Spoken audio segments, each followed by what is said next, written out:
सर्व अच्युत गोत्रीय बंधू आणि भगिनी, त्याचप्रमाणे साधू संतांना दंडवत प्रणाम. सर्वज्ञ श्रीचक्रप्रभूंनी अवतार घेतल्यानंतर या जीवाच्या हिताकारणे, भल्याकारणे, अयोग्य जीवाला योग्य करण्यासाठी, ज्ञानाला व प्रेमाला पात्र करण्यासाठी परमेश्वराने ज्या अनंत लीळा केल्या, त्या अनंत लीळांमधून आपल्याला जो समज, बोध आणि जाणीव करून दिलेली आहे, तो बोध, समज, जाणीव आपण आपल्या जीवनात उतरून परमेश्वराला प्राप्त करण्याचा आपण प्रयत्न करत आहोत. परमेश्वर खडकुलीला आहे. खडकुलीला आचार्य नागदेव यांचं अनुसरण झालेलं आहे आणि अनुसरण झाल्यानंतर परमेश्वर त्यागचे जे सूत्र आहे, त्यागाचे जे वचन आहे, त्यागाचा जो आचार आहे, ते परमेश्वर आचार्यांना सांगतात. आचार्य विचारतात, मधूनमधून बाईसा प्रश्न विचारतात आणि त्या अनुषंगाने त्यांचा हा जीवन प्रवास जो आहे परमेश्वराच्या प्राप्तीच्या अनुषंगाने सुरू झालेला आहे. अनुसरायच्या अगोदर आचार्यांच्या 7 भेटी झाल्या. 7 भेटीमध्ये 7 भेटीच्या वेळेस बोध झाला आणि 8व्या भेटीत अनुसरण देवाने स्वतः करून घेतलं. अर्थात जीवाची जोपर्यंत तयारी होत नाही, मानसिकता होत नाही, बोधाची जाणीव होत नाही, तोपर्यंत परमेश्वरसुद्धा ह्या जीवाच्या स्वतंत्रतेला हात लावत नाही, स्पर्श करत नाही. आणि म्हणून वेळोवेळी प्रसंगानुरूप जाणीव करून देणं, समज करून देणं हे परमेश्वराने जरी केलेलं असलं तरी त्यातून आपण किती शिकलो, किती समजलो, किती जाणलं आणि त्यावरती किती चालण्याचा आपण प्रयत्न करतो, त्यावरती परमेश्वर प्राप्ती अवलंबून असते. परमेश्वर अनुसरण झाल्यानंतर आचार्य स्वतः म्हणतात की देवा, तुम्ही म्हटले होते परमेश्वर पुरावरून आल्यानंतर माझं मुंडन करल, अर्थात मला संन्यास द्याल, तर मी ते घेतलं. आता माझं मुंडन करावंच. मागे देवाने आचार्यांच्या मानगुटीवरती स्त्री चरण ठेवून हे जे मुंडन करण्याचं इच्छा व्यक्त केली होती, परंतु आचार्यांनी तशी मानसिकता नसल्यामुळं आणि बोध झालेला नसल्यामुळं ते थांबलं होतं. आज मात्र आचार्य स्वतः म्हणतात आणि देवही परवानगी देतात. देवाने स्पष्ट सांगितलं आहे, मुंडन करा. आणि आचार्यांनीही मुंडन करून आलेलं आहे. अर्थात परमेश्वरांनी साधकाला अत्यंत महत्त्वाचा आचार सांगितला आहे, जोगी मुंडीला निका दिसे. म्हणजे ती सात्विकता जी आहे, ही सात्विकता त्यामध्ये आहे. आणि परमेश्वर स्वतः 8 दिवसातून 4 दिवसातून क्षौर वगैरे करायचे. त्यातून परमेश्वराने आपल्याला जी आचार विहिला आहे, त्यातला सुरुवातीचा महत्त्वाचा आचार म्हणजे मुंडन करणं. आज परिस्थिती बदलली आहे. कालानुक्रमे लोक केस वाढवत आहेत, दाढी वाढवत आहे, परंतु देवाने सांगितलेला आचार काय आहे आणि त्या आचारावरती आपण नाही चाललो तर परमेश्वराची प्रसन्नता आणि खंती अवलंबून असते. काही कालानुक्रमे किंवा काही टेक्निकली काही अडीअडचणीमुळं अटनविजन करत असताना, प्रवास करत असताना, कार्यक्रमात गुंतलेला असताना ते काढता न येणं ठीक, परंतु 8 दिवसातून हे आपला आचार आहे तो झालाच पाहिजे. त्यातून सात्विकता तर जाणवतेच, परंतु एक सूत्राचं आपण स्वीकार करतो, एक सूत्राचं पालन करतो आणि त्यातूनच परमेश्वराची प्रसन्नता प्राप्त होत असते. आज कालानुक्रमे जरी बदल झालेला असला तरी तत्त्वसिद्धांतात मात्र बदल झालेला नाही. आपण तो विषय व्यवस्था करून बाह्य अंगाने तो बदल करून घेतलेला आहे, तो मात्र परमेश्वराला अपेक्षित नाही. आणि अनुसरण झाल्यानंतर जे अत्यंत महत्त्वाचा जो विधी आहे, परमेश्वराने आता सांगायला सुरुवात केलेली आहे. आचार्यांना उत्सुकता आहे, आचार्यही विचारत आहे. अनुसरण झाल्यानंतर पहिला विधी आहे मुंडन करणं. आजही परमार्गामध्ये जेव्हा दीक्षाविधी होते तेव्हा मुंडन केलं जातं, परंतु ते कायमस्वरूपी असावं, कायमस्वरूपी करण्यासाठी केलेलं असावं, ही परमेश्वराला अपेक्षा आहे आणि परमेश्वराने सांगितलेला आचार आहे. आणि त्यानंतर अत्यंत महत्त्वाचा विधी दुसरा म्हणजे भिक्षा. भिक्षा हीच दीक्षा, म्हणजे भिक्षा करणं म्हणजे दीक्षा करणं. भट्टवासाने सर्वज्ञांना विचारलं, जी कोणी भिक्षा करताना विश्वनाथ म्हणतं, कोणी केदारू म्हणतं, कोणी सिद्धनाथ म्हणतं, कोणी नारायण म्हणतं, या शब्दाने भिक्षा मागतात. मला भिक्षेला जायचं आहे, कसं करावं, कसं असावं, काय मागावं. कोणी ओम भवती भिक्षां देई असं म्हणतात. आता परमेश्वर त्याला आचार्य सांगता, याचा अर्थ आचार्यांना सर्व माहीत आहे, ते ब्राह्मण आहे. इथून पाठीमागं अनेक जोगी त्यांनी पाहिलेले आहे, तो संस्कार आहे आणि तो आचार त्यांना माहीत आहे. आता दैवराटीत आल्यानंतर, परमेश्वराची भक्ती केल्यानंतर, करायला सुरुवात केल्यानंतर, बोध झाल्यानंतर, अनुसरण केल्यानंतर आम्ही काय म्हणावं, दैवराटीचा काय विधी आहे, या आचार्य आपल्यासाठीच विचारतात. आणि मग कोणी काय म्हणतं, कोणी काय म्हणतं म्हणते, तर आम्ही काय म्हणावं म्हटले. देव म्हणतात कुणी काय म्हणतात, कुणी काय म्हणतात, आपणही काहीतरी म्हणावं म्हटले. आणि काय म्हणाल असं अप्रत्यक्षरित्या सर्वज्ञ भटोबासांना विचारतात. आणि भटोबासून म्हणतात, जी तरी मी भिक्षा द्या असं म्हणू का. सर्वज्ञही प्रसन्न झाले. सर्वज्ञांना अपेक्षित जे उत्तर आहे ते आचार्यांकडून देवाला मिळालं. त्यांनी मान्य केलं आणि मग देव अत्यंत महत्त्वाचं सूत्र सांगतात, ऐसे होय जेची मागीजे तेची म्हणीजे. असंच असावं, असंच व्हावं. अर्थात स्पष्ट असावं, पारदर्शक असावं. जे आपल्याला मागायचं आहे तेच आपण मागावं, जे गरजेचं आहे तेच आपण मागावं आणि जे म्हणायचं आहे तेच म्हणावं. उद्देश स्पष्ट आणि पारदर्शक असावा. आपल्याला जर भिक्षा पाहिजे तर आपण भिक्षाच मागावी, दुसरं म्हणण्याची गरज काय, आणि दुसरं म्हणूही नये असं देवाने स्पष्ट सांगितलं. आणि भिक्षाविधीचे बरेचसे वचनं परमेश्वराने सांगितले. अर्थात भिक्षाविधीचे बरेच वचनं आहे, 30-33च्या आसपास वचनं आहे. त्यातले वेळोवेळी प्रसंग अनुरूप परमेश्वराने हे वचनं सांगितलेले आहे. आणि हे वचनं परमेश्वर सांगतात, चातुर्वर्ण चरत भक्षम या शास्त्राशी अनुसरीचे. अत्यंत महत्त्वाचं पहिलंच सूत्र आहे का तुम्ही अनुसरले म्हणजे तुम्ही निर्विकल्प झाले, तुम्ही स्वतंत्र झाले. तुमच्या मनात आता कोणत्याही विकल्प आला नाही पाहिजे. हा या जातीचा, हा छोटा, हा मोठा, हा या धर्माचा.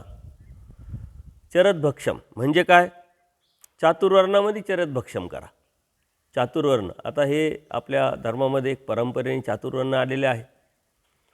ब्राह्मण, क्षत्रिय, शूद्र, वैश्य अशा पद्धतीने समाजाची एक समाजव्यवस्था केलेली आहे. आजही ती दिसते, तेव्हाही होती, परंतु आपल्यासाठी ती नव्हे. परमेश्वर म्हणतात, जे बी आपल्याला जेवण करायचं आहे, मागायचं आहे, हा छोटा, हा मोठा, हा विकल्प आपण काढून चातुर्वर्णामध्ये आपण जर भिक्षा केली तरच ते अनुसरण आहे. अनुसरणाच्या अनेक व्याख्यापैकी हा एक अनुसरण, शास्त्राशी अनुसरीचे. हे शास्त्र आहे, हे ब्रह्मविद्या शास्त्र आहे, हे परमेश्वराचं शास्त्र आहे. चातुर्वर्ण न पाळता चातुर्वर्णामध्ये चरत भक्षम, जे बी आपल्याला पाहिजे ते आपण घेणं, स्वीकारणं, ते म्हणजे अनुसरण आहे. परंतु आपण अनुसरलो तरी, बोध झाला तरी, जातीयता पाळत जर असेल तर तो जातीयतेचा विकल्प, तो जोखडा आपण आपल्या मानावरून अजूनही काढलेला नाही. आणि म्हणून आपण परमेश्वराचे अजूनही होत नाही.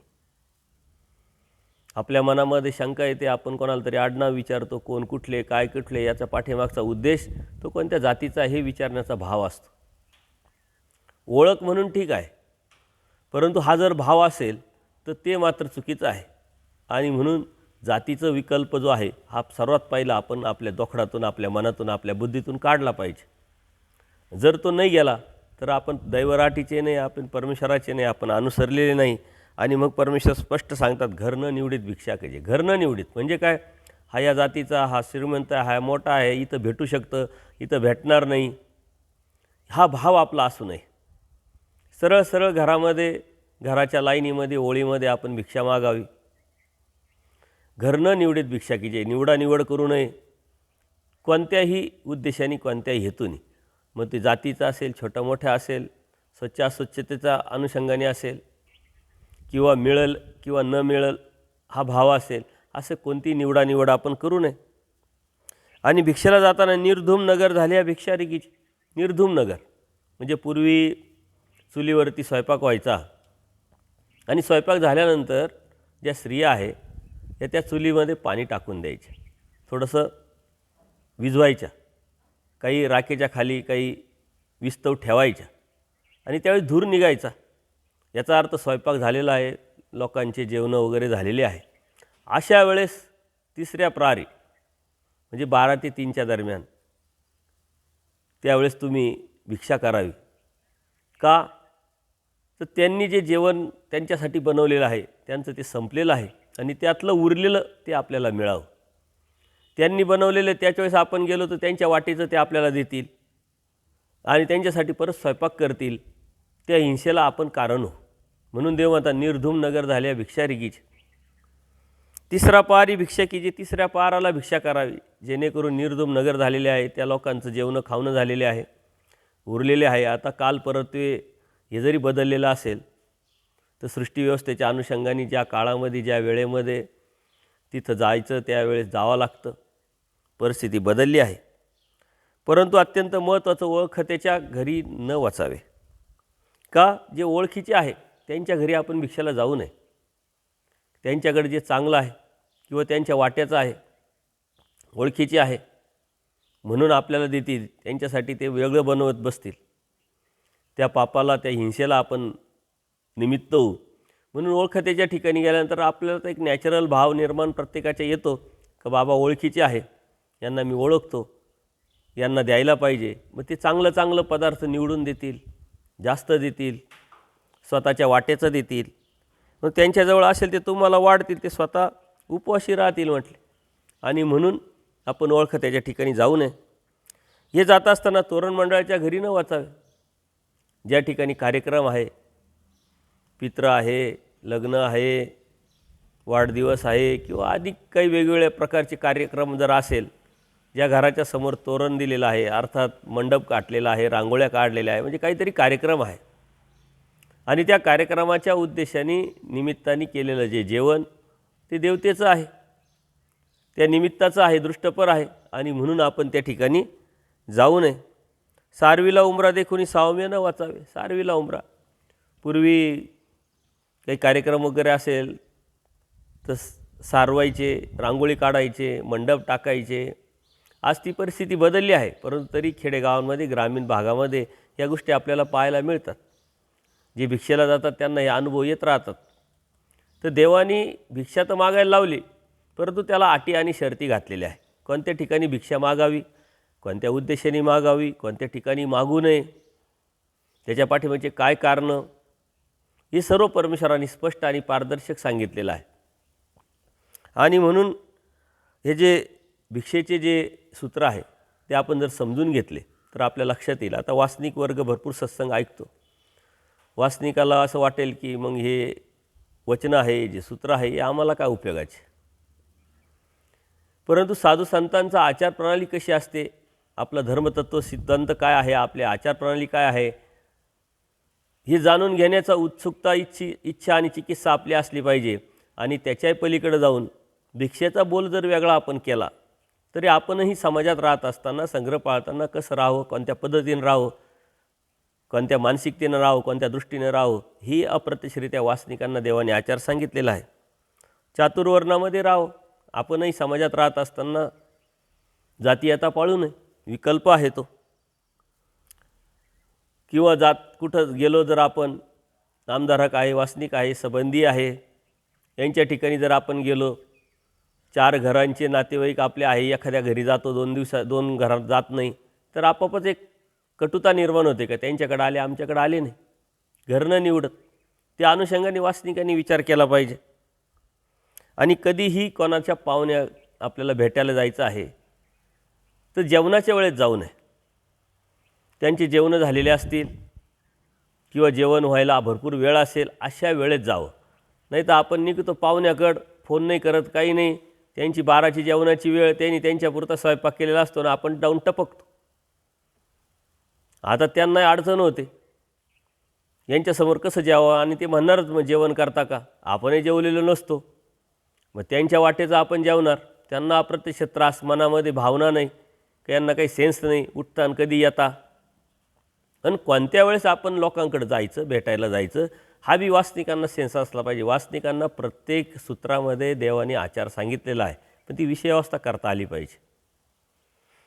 आता हा भिक्षेचा बोल वेगळा जर केला तर प्रत्येक सूत्रामध्ये देवाने आचार सांगितलेला आहे. पाहुण्यांकडे जाताना, भेटायला जाताना कोणत्या वेळेस जावं, कोणत्या वेळेस नाही जावं, हे आपल्याला अप्रत्यक्षरित्या त्यातून सांगितलेलं आहे. जे आपले जास्त स्नेही आहे, ओळखीतीचे आहे, त्या ठिकाणी आपण कोणत्या अपेक्षेने दृष्टपर जाऊ नये. आणि बाकीचं तोरणमंडळ आता कार्यक्रम आहे, सत्संग आहे, संग्रह पाळायचा आहे, त्यावेळेस जाणं ठीक आहे. परंतु त्यावेळेससुद्धा आपण दृष्टपर असेल तर जेवण वगैरे न करता विषय व्यवस्था करून आपण आपला धर्म सांभाळला पाहिजे. आणि परमेश्वर आता साधकाला सांगतात की ज्यावेळेस तुम्ही भिक्षेला जातात त्यावेळेस एखादी स्त्री आहे, पुरुषांची सेवा करते, घरामध्ये झाडलोट करते, तिची आवराआवर चालू आहे, त्यावेळेस त्या घरामध्ये आपण भिक्षा मागू नये. किंवा खेड्यागावांमध्ये घराच्या बाहेर डोक्यातल्या ओवा मारताना काही बाया दिसतात, ते जर असं पाहिलं तर आपण त्या घरी भिक्षेला जाऊ नये, कारण हिंसा होते. 3 घरं ओलांडून जावं. त्याच्यानंतर हिंसकाच्या घरी भिक्षेला जाऊ नये. आणि भिक्षा ही निवृत्त केली पाहिजे. कोणत्या प्रकारची अपेक्षा, हे भेटलं पाहिजे, ते भेटलं पाहिजे, यांनी असंच दिलं पाहिजे, त्यांनी तसंच केलं पाहिजे, हा भाव आपला असू नये. किंवा आम्ही भिक्षा मागतोय म्हणून यांचा अधिकार वाढेल, यांना देव भेटेल, हे भाग्यवान आहेत, असा भाव आपला असू नये म्हटले. अदृष्टपर परमेश्वराची आज्ञा आणि परमेश्वराची शोधणी या उद्देशाने आपण भिक्षा मागावी. याच्या पलीकडे जाऊन ज्या घराच्या समोर शेळ्या आहे, कोंबड्या आहे, असेच पाळलेले जे प्राणी आहे की जे खाण्यासाठी लोक उपयोगात आणत असतात, अशा घरी भिक्षा मागू नये, कारण ते हिंसेचा संभव. ते स्वतः करत असतील किंवा ते करण्यासाठी विकत असतील, त्याला आपण निमित्त होऊ. आणि म्हणून अशा वेळेस आपण त्या ठिकाणी गेलो नाही पाहिजे. भिक्षा करावी कसं, ओळी पडले घर न चुकवावे. आता जाताना आपण 2 घर मागितले आणि 4 घर सोडून दिले, त्या लोकांच्या मनामध्ये एक भावना येईल, कारण आमच्या घरी एक भिक्षेला काय येत नाही, हे कोण आहे, कसे आहे, निंदा करतील किंवा धर्माला बोल लावतील. अशा पद्धतीनं आपण जाऊ नये. संपन्नाच्या घरी भिक्षे न वाचावे. संपन्न आहे, श्रीमंत आहे, आपल्या ओळखीतीचे आहे, जरी ओळखीचे नसेल तर ती संपन्नता आपल्याला बायांगाने दिसते, अशा ठिकाणी जाऊ नये, कारण एक तर त्यांचा राजसभाव किंवा जास्त पदार्थ मिळण्याची शक्यता, त्यामुळं आपण तिथं जाऊ नये. किंवा कोणी खूप आदरपूर्वक आपल्याला बोलवलं, पुरस्कारे भिक्षा देतात, आदरपूर्वक भिक्षा देतात, आदरपूर्वक बोलावतात, आदरपूर्वक बसावतात, आदरपूर्वक करायला लावतात गरम गरम, अशा ठिकाणीसुद्धा आपण टाळलं पाहिजे. एकीकडून रिगीचे, एकीकडून निगीचे. जेव्हा भिक्षेला आपण जातो त्यावेळेस एका बाजूने आपण गेलो पाहिजे आणि दुसऱ्या बाजूने आलो पाहिजे. ज्या बाजूने गेलो त्याच बाजूने जर परत आलो तर आपल्या ओळखी जास्त होण्याची शक्यता असते. एखाद्या बाई भिक्षा द्यायची विसरली असेल, तिच्या लक्षात येईल, बाबा परत रिटर्न येतील, तर मग आपण त्यांना भिक्षा देऊ म्हणून ती बनवून ठेवते. आणि आपली जी आपल्याला गरजेची आपली भिक्षा झालेली आहे आणि ती जर म्हटली तर घ्या बाबा भिक्षा, तर नाही म्हणता येणार नाही, म्हणून ती जास्तीची भिक्षा आपल्याकडून वाया जाण्याची शक्यता आहे. म्हणून परत येऊ नये रिटर्न. भिक्षा करताना इकडं तिकडं बघू नये, काय चाललं आहे काय नाही, कोण काय बोलतं आहे बोलावू नये. किंवा इकडं तिकडं पाहण्याचा उद्देश वेगळा संशय लोकांना निर्माण होऊ शकतो. अशा अनुषंगाने आपण इकडं तिकडं न पाहता पायाखाली अंगठ्याकडे बघत बघत खाली जावं. आणि भिक्षापडीला हाती घ्यायचे. जे भिक्षा हातात पडलं, जे आपल्याला आलं आहे पात्रामध्ये, ते आपण घ्यावं. हे चालत नाही, हे नको, ते नको असं न म्हणता आपण ते घेतलं पाहिजे. परंतु काही पदार्थ असे असतात का आपण त्याचा निग्रह केलेला आहे, संकल्प केलेला आहे, त्या अनुषंगाने जर आले तर आपण नाकारू शकतो. आणि भिक्षा मागून करायचं काय मग? भिक्षा मागून नदीच्या तीरी भोजन कीचे. नदीच्या तीरी जायचं आहे. आता ती परिस्थिती राहिली नाही, परंतु आटन विजन करत असताना हे सूत्र आपण पाळू शकतो. नदीच्या तीरावरती जाऊन, कारण पाण्याची गरज पडणार नाही, पाणी आपल्याला उपलब्ध होईल सहजासहजी, स्वच्छता असेल. परंतु आजची परिस्थिती तशी राहिली नाही आहे, त्या पद्धतीच्या नद्या नाल्या राहिलेल्या नाही आहे. पण गावामध्ये गेल्यानंतर या गोष्टीचा थोडासा अनुभव आपल्याला विशिष्ट ऋतूकाळामध्ये येऊ शकतो. परंतु अत्यंत महत्त्वाचं परमेश्वराने तर क्षुधा निवृत्ती कीजे. म्हणजे काय? जेवण किती करायचं, जे आपल्याला भूक लागलेली, क्षुधा लागली, जो आपला स्वभाव आहे त्याची फक्त निवृत्ती करायची. खूप पोटभर जेवणं करणं हे चुकीचं आहे. जेवढं गरजेचं आहे तेवढं आणि त्याच्यापेक्षा कमी निवृत्त करायचं आहे त्याला. ती भूक आपली जी आहे ती थोडीशी भागवायची आहे. नगरातू का पात्रातू. आता पूर्ण गाव आपण जर संपलं तरी आपल्याला पाहिजे तशी भिक्षा मिळाली नाही, पात्रात आपल्याला जेवढं गरजेचं ते आलं नाही, तर नगरातू झाले आणि पात्रातू नव्हेचे तरी अपजीचे. पूर्ण गाव संपलं आपलं भिक्षा मागायचं, परंतु जे गरजेचं आहे, आवश्यकता आहे, ती जर भिक्षा मागितली आपल्याला भेटली नाही तर अपजीचे म्हणजे मागून घ्यावं एखाद्या घरी, ज्या ठिकाणी आपल्याला मिळण्याची शक्यता आहे, संभावाचं घर आहे, त्या ठिकाणी आपल्याला जी पाहिजे भाजी चपाती मागून घ्यावी. ना तरी खुंटीची गिळीचे. मागूनसुद्धा आणि गाव संपूनसुद्धा जर आपल्याला भिक्षा मिळाली नाही तर नाराज होऊ नये. ना तरी खुंट गिळीचे. खुंट गिळीचे म्हणजे खुंटा जसा स्थिर मनाने अस्थिरता न निर्माण करता स्थिर राहतो, तसं आपण स्थिर व्हावं. अन्यथा आपल्याला भिक्षा मिळते, आज नाही मिळाली, अरे आता कसं होईल, काय होईल, आपल्या मनामध्ये वेगळा विचार येतो, आपण संभ्रमावस्थेत जातो, डिस्टर्ब होतो. त्याच्या पलीकडे जाऊन या सूत्राचा अर्थ खुंट गिळीजे म्हणजे थुंकी जी आहे ती गिळा आणि गुपचूप बसा. काही फरक पडणार नाही आपण एखाद्या दिवशी भिक्षा नाही भेटली तर. तशी आता आजची परिस्थिती राहिलीच नाही. ही खुंट गिळीजे हा भाव किंवा हा हेतू किंवा हे वचन कधीच कोणाला अनुभवाला येईल असं मला तरी वाटत नाही. कारण देवाने भरपूर संपन्नता दिलेली आहे. या भिक्षेमध्ये आपण भरपूर विषय व्यवस्था केलेली आहे. आज ओली भिक्षा मागणारे साधक खूप कमी दिसत आहे, नाहीच्या बरोबर आहे. कोरडीच भिक्षा मागून पचन पाचन देवाने सांगितलं आहे करू नका, तरी पण निमित्ताच्या अनुषंगाने का होईना तिथंच आश्रमांमध्ये पचन पाचन होतं आहे, पंक्ती होत आहे. त्याच्यामुळे भिक्षा ही जी गोष्ट आहे ही खूप कमी झाली. परंतु भिक्षेचा अनुभव वेगळा आहे. भिक्षेने जी योग्यता मिळते, भिक्षेने जे स्थिरता निर्माण होते, भिक्षेमुळं जे साधना निर्माण होते, करता येते, ती मात्र कोणत्याच जेवणाने करता येत नाही. कारण ते अदृष्टपर, अहेतुक. आणि देवाने म्हणून भिक्षेच्या अन्नाचं खूप महत्त्व दिलेलं आहे. देव स्पष्ट आपल्याला शब्द पण देतात, प्रॉमिस पण करतात. एक दिन मिळे, दोन्ही दिन मिळे, तिसरा दिन मिळूची नाही. एक दिवस मिळणार नाही, 2 दिवस मिळणार नाही म्हटले, पण तिसऱ्या दिवशी मी मिळून देईल. पण तेवढी स्थिरता, संयम तुमचा असला पाहिजे. अन्यथा तुम्हाला वाटेल की अरे आज नाही मिळालं, उद्या नाही मिळालं, आता काही खरं नाही.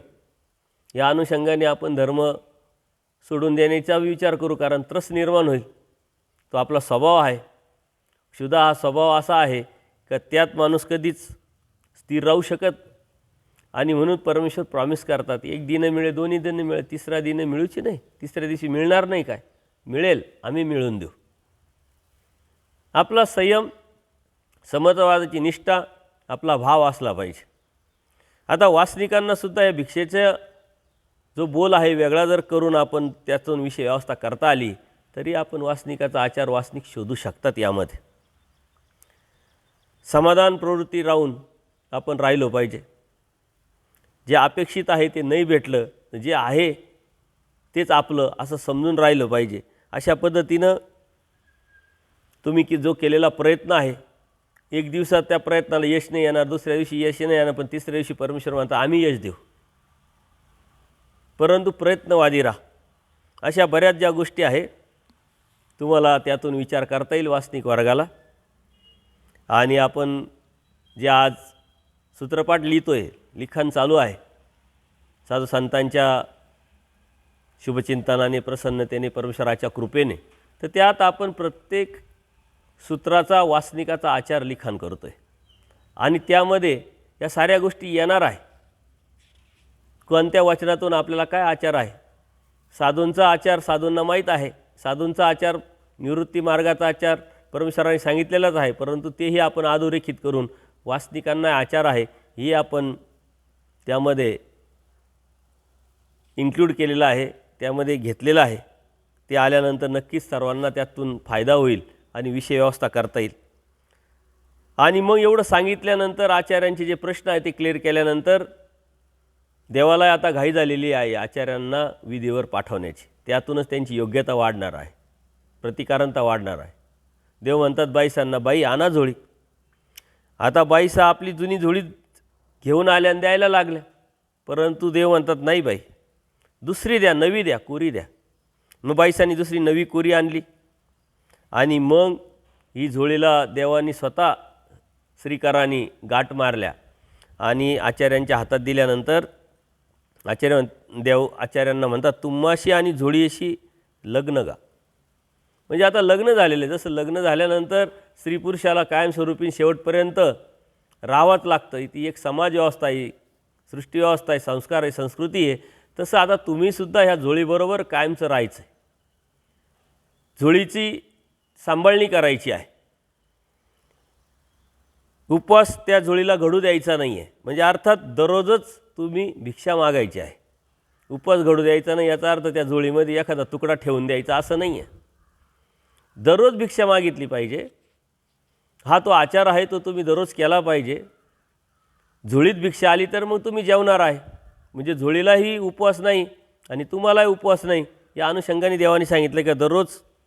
आणि हा जो विधी आहे हा वर्ष, 2 वर्ष, 4 वर्ष पाळायचा आहे का? नाही, देहावसानापर्यंत पाळा. म्हणजे जोपर्यंत देह आहे तोपर्यंत हे वचन, हे आचार पाळला पाहिजे म्हटले. आणि भटवास हो का जी म्हणतात. आणि परमेश्वराला भटवास सर्व भावे काया वाचा मनसा अशा भावानिशी अनुसरलेले आहे आणि भरपूर परमेश्वराने त्यांना निरूपण केलेलं आहे. आजची परिस्थिती जरी बदललेली असली पण तत्वसिद्धांत काही बदललेले नाही. आज झोळी आपल्याला दिल्या जाते, ती परंपरा आलेली आहे. दीक्षा घेतल्यानंतर तिथले जे आचार्यगण आहे, गुरुवर्य आहे, ते आपल्याला भिक्षा देतात, भिक्षेला झोळी देतात. पहिल्या दिवशी भिक्षाला मागायला लावतात. परंतु आता त्याचा अवडंबर व्हायला लागलेले. भिक्षा भेटली आहे आपल्याला, झोळी भेटली भिक्षा मागण्यासाठी, परंतु झोळी दिली, दीक्षा दिल्यानंतर पूजनाचा विधी पहिला केला जातो आणि त्या झोळीमध्ये पैसे टाकले जातात. देवाने पैशासाठी झोळी दिलेली नाही आहे. आपला उदरनिर्वाह असेल, आपला स्वभाव असेल, क्षुधानिवृत्ती असेल, ती करण्यासाठी झोळी दिली आणि त्यातून मिळणारं जे अन्न आहे त्यातून आपल्याला जी सात्विकता निर्माण होणार आहे, प्रतिकारांता निर्माण होणार आहे, आपल्या स्वभावाला मात्रा जी आपल्याला देता येणार आहे, विकार विकल्प शून्य करता येणार आहे, त्यासाठी झोळी दिलेली आहे. परंतु आता झोळी 2च ठिकाणी दिसते. दीक्षा दिल्यानंतर झोळी आणि मेल्यानंतर झोळी, आणि दोन्ही वेळेस झोळीमध्ये पैसे टाकतात. आणि त्यामुळंच आज सर्व बदललेलं दिसतं आहे. परमेश्वराने सांगितलेला उद्देश, हेतू जर आपण समजून घेतला, जाणून घेतला आणि त्या पद्धतीनंच आपली जी परंपरा आहे, आपला धर्म आहे, सांभाळला आणि पुढच्या पिढीकडे नेण्याचा प्रयत्न केला तर त्यातून प्रतिकारांता वाढणार आहे. धर्म जसा आहे तसा दिसणार आहे. झोळी 2च वेळेस आहे. दीक्षेच्या वेळेस त्यात पैसे टाकणं आणि मेल्यानंतर झोळी धरतात त्यात पैसे टाकणं. म्हणजे पैशासाठी झोळीचा आता वापर व्हायला लागला आहे. आणि देवाने दिली झोळी कशासाठी, कोणत्या उद्देशाने, कोणत्या हेतूनी, हे मात्र आपण साफ विसरलेलो आहे. अप्रत्यक्षरित्या आपण देवाला विसरलो आहे. देवाचे तत्त्व, आचार, विचारप्रणाली विसरणं म्हणजे देवाला विसरणं. देवाला विसरणं म्हणजे धर्माला विसरणं. आणि धर्माला विसरणं म्हणजे आपला मुक्तीचा जो दरवाजा आहे तो आपण बंद करणं. आचार्यांच्या तत्त्वज्ञानाच्या अनुषंगाने, आचार्यांना सांगितलेल्या वचनानुसार जर आपण धर्म समजून घेतला तर आपण खूप काही समजलो आणि सर्व काही समजलो. आचार्यांना उत्सुकता होती, त्या अनुषंगाने आचार्य विचारत होते. आणि दीक्षा दिल्यानंतर दीक्षेच्या अगोदर काय सांगायचं, दीक्षेनंतर काय सांगायचं, सुरुवात कुठून करायची, ही मात्र ही आचारप्रणाली आपल्याला या लीळेंमधून दिसते. एकदा असंच मातीकाम करत असताना आता आचार्यांचं दररोजचं भिक्षा मागणं सुरू झालं. आपला आचार सुरू झाला. आल्यानंतर उरलेल्या वेळात व्यापार सुरू झाला. तो व्यापार दास्य करायला सुरुवात केली. आणि एकदा असंच मातीकाम करताना भटवासांना भूक लागली. मातीकाम हे आश्रमात पद्धत आपल्याकडे आहे, काम करतात, करावं लागतं, व्यापार आहे, त्यातून कर्मनाश होतो आहे, त्याची योग्यता वाढती आहे. त्यावेळेस भटवासांना भूक लागली आणि मग ते गुंफेत आले. सकाळी भिक्षा मागितली होती, जेवणं झालेली होती, दुपारची वेळ होती, गुंफेत काम चालू होतं, व्यापार चालू होता. आणि मग त्यांना भूक लागल्यानंतर ते बाईसांकडे येतात, जेवायला मागतात. बाईसावण्याला नाग द्या, पाणी भात आहे, परंतु फारच विटला आहे, तो तुला गिळणार नाही, थोडासा थांब, मग स्वयंपाक झाल्यानंतर तुला जेवायला वाढते. याचा अर्थ सकाळी भिक्षा आणि संध्याकाळच्या वेळेस स्वयंपाक, अशा पद्धतीची पद्धत त्यावेळेस होती.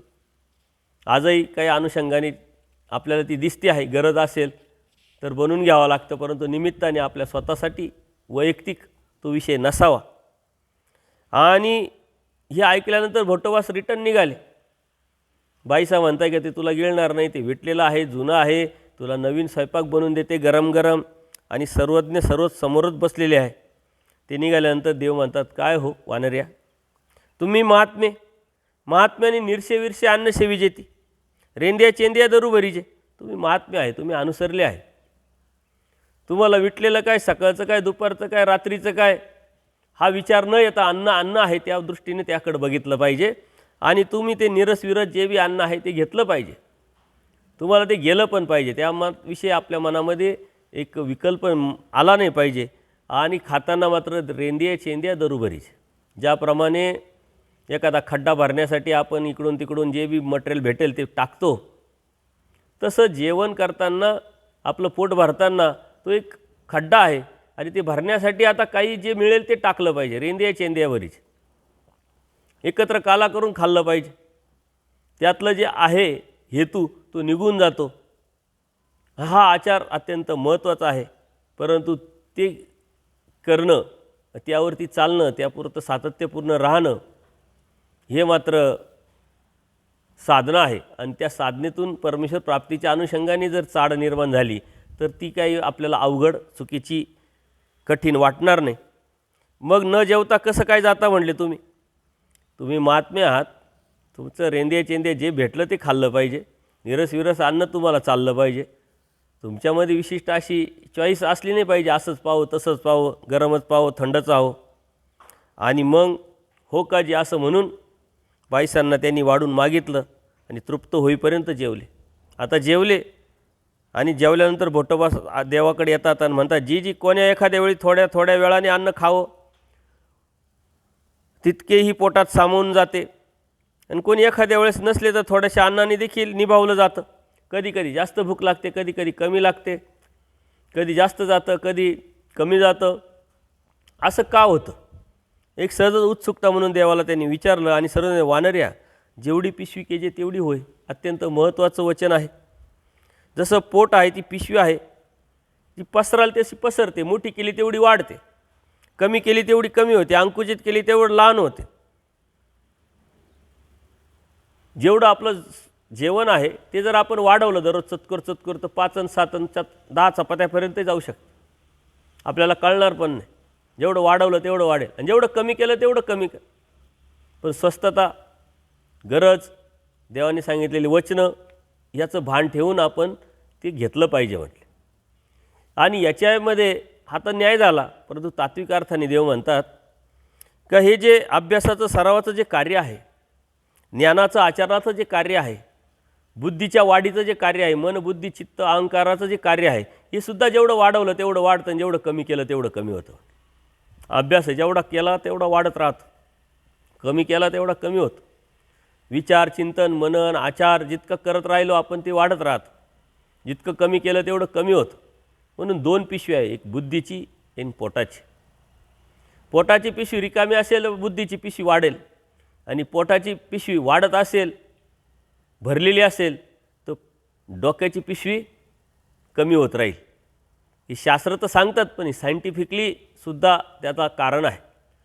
ज्या वेळेस आपलं पोट रिकामं असतं त्यावेळेस आपलं जे डोकं आहे, आपली जी बुद्धी आहे ती जास्त चालते. याचं कारण काय? का रक्ताभिसरणाचं जे कार्य आहे ते मेंदूला चांगल्या पद्धतीनं भेटत असतं, आणि म्हणून मेंदू त्यावेळेस प्रसन्न चांगला असतो. त्यावेळेस त्याची बुद्धी जास्त चालत असते. परंतु ज्यावेळेस आपलं पोट भरलेलं असेल त्यावेळेस मात्र रक्ताभिसरण ते पचवण्यासाठी जठर जे आहे त्याच्याकडं रक्ताचा जो ओघ आहे तो वळवला जातो, आणि तो वळवल्यानंतर मेंदूकडे जाणारा रक्त त्याचा प्रवाह कमी होतो, मेंदू मंद होतो, आणि आपल्याला ते जाणवतं. आपण जेवल्यानंतर आपल्याला झोप येते, त्याच्या पाठीमागचं कारणच हे आहे की जे रक्त आहे त्याचा रक्तपुरवठा आहे, रक्ताभिसरण आहे, हे जठराकडे वळवल्या गेल्यानंतर मेंदूकडे कमी झालं की आपल्याला आपोआपच झोप येते, सुस्ती येते. म्हणून रिकामं डोकं, भरलेलं पोट, रिकामं पोट, रिकामं डोकं, हे ज्या गोष्टी आहे या अत्यंत महत्त्वाच्या आहे. आणि जेव्हा डोक्याला आपण स्वतंत्रता देऊ, रिकामपण देऊ, प्रसन्न ताजंतवानं ठेवू, तेव्हा आपोआपच ते जास्त चालेल. म्हणून रिकाम्या पोटी न राहता जेवढं गरजेचं आहे तेवढं घेऊन त्यावरती आपण आपलं आचार जर करत राहिलो तर नक्कीच आपल्याला दोन्ही बाजूनी या गोष्टी करता येतील, आचाराच्या अनुषंगाने आपल्याला करता येतील. आणि देवानी तत्त्वज्ञान सांगताना अत्यंत महत्त्वाचं तत्त्वज्ञान सांगितलेलं आहे. हे तर झालं निवृत्तीपर. पण प्रवृत्तीपर, ह्याच निवृत्तीपराच्या पलीकडं प्रवृत्तीपण धर्म लपलेला आहे, तो आपल्याला शोधता आला पाहिजे, आपल्याला तो समजला पाहिजे. आपणही जीवनामध्ये राहत असताना कितीतरी लोक अन्न फेकून देतात, उरलेलं अन्न टाकून देतात. त्या अन्नाचा वेगळा पदार्थ करून आपल्याला घरामध्ये वापरता आला पाहिजे. ते न टाकू देता त्याचा वापर आपण केला पाहिजे. जेवताना टेस्ट न घेता जे आहे ते आपण घेतलं पाहिजे. आणि आपलं पोट जे आहे, आपली जी भूक आहे ती मर्यादित ठेवून आपल्या बुद्धीला चालना आपण देत राहिलो पाहिजे. हे साधू संतांनाच आचार आहे असं नाही आहे, हे वासनिकांनाही नामधारकांना आचार आहे. आणि त्याचा जर प्रयोग केला तर नक्कीच तुम्हाला त्याचा उपयोग होईल. किती वेळा खावं, कोणतं खावं, कसं खावं, कसं राहावं, कोणाबरोबर राहावं, कोणाबरोबर जावं, अत्यंत सूक्ष्म असा आचार परमेश्वर सांगतात. आणि म्हणून मी सांगत राहतो की परमेश्वराने सांगितलेला जो धर्म आहे ती निव्वळ धार्मिकता नाही आहे, ती एक आपली लाईफस्टाईल आहे, आपली एक जीवन जगण्याची एक रीत आहे, कला आहे. जीवन सुंदरतेकडं, सत्याकडं नेण्याची एक साधन आहे. म्हणून ती लाईफस्टाईल जर आपण समजून घेतली तर आपल्या जीवनाला एक आकार देता येईल. त्या आकारातून त्या जीवनाला सौंदर्य निर्माण करता येईल आणि त्या सौंदर्यातून परमेश्वराला आपल्याला प्राप्त करता येईल. म्हणून साधू संतांच्या व्यतिरिक्त नामधारक वासनिक जे समाजामध्ये राहतात त्यांना सर्वात जास्त धर्मतत्त्वज्ञानाचा फायदा होतो. जे तरुण मुलं मुली आहे त्यांनी धर्माच्या ह्या अनुषंगाने जर विचार केला तर त्यांचं करिअर, त्यांची जीवनप्रणाली, त्यांच्या जीवनाचं ध्येय, होकारात्मक विचारधारा, आत्मविश्वास, कॉन्फिडन्स आणि महत्त्वाकांक्षा ह्या खूप मोठ्या प्रमाणात वाढून जीवन सुंदर त्याला करता येऊ शकतं. म्हणजे जीवनामध्ये धर्म असला पाहिजे आणि धर्मामध्ये आपलं जीवन असलं पाहिजे. धर्माच्या अनुषंगानेच आपलं जीवन जेव्हा आपण व्यथित करू तेव्हाच आपलं जीवन सुंदर होईल. आणि आचार्यांना परमेश्वराने जी सांगितलेली जी साधना आहे, म्हणजे आचारप्रणाली आहे, ती आपल्या जीवनात उतरवली, ती समजून घेतली, ती समजून जाणून उमजून आमच्या जीवनात उतरवली तर नक्कीच आपल्याला परमेश्वर भेटेल. सर्वज्ञ श्री चक्रधर स्वामी की जय. दंडवत हो.